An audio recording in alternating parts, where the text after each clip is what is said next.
Nagpalitan ng suntok ang dalawang grupo ng malalaki sa gitna mismo ng pool sa isang resort sa Bulacan.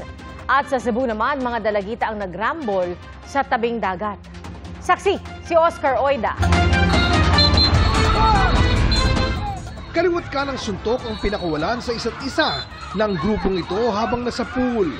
Viral ang videong yan na nakunan kagabi sa isang resort sa Kalumpit, Bulacan. Agad rumesponde sa insidente ang pulisya pero pagdating daw nila roon, ang mga nagrambulan biglang friends na raw. Dalawang grupo po, mga taga Manila po sila, Tondo at Quiapo. Belong din sila sa isang religious sect po. Kaya yung mga elders na sinunod naman nila. Wala naman daw seryosong nasaktan o napinsala, kaya di na rin nagreklamo ang pamunuan ng resort. Pero paalala ng mga otoridad, Maging malamig lang po yung ulo natin. Iwasan po natin magkapikunan. Lalo po yung may mga umiinom. Yun po, mainit na po yung panahon.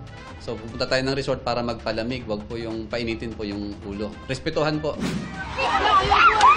sa beach naman sa Talisay, Cebu, nakunan ang bidyong ito ng isang dalagita na ginugulpi ng mga kapwa niya minor de edad. Nangyari ito noong Huwebes. Inaalam pa ng Talisay Police ang ugat ng gulo. Pero base sa paunang imbestigasyon ng WCPD, may sinaktan umano ang pinagtulungang dalagita kaya siya ginantihan. Isinailalim na sa intervention ang mga sangkot na dalagita. Kasama naman ang kanilang mga magulang sa case conference ayon sa Talisay Police. Para sa GMA Integrated News, ako si Oscar Oida, ang inyong saksi.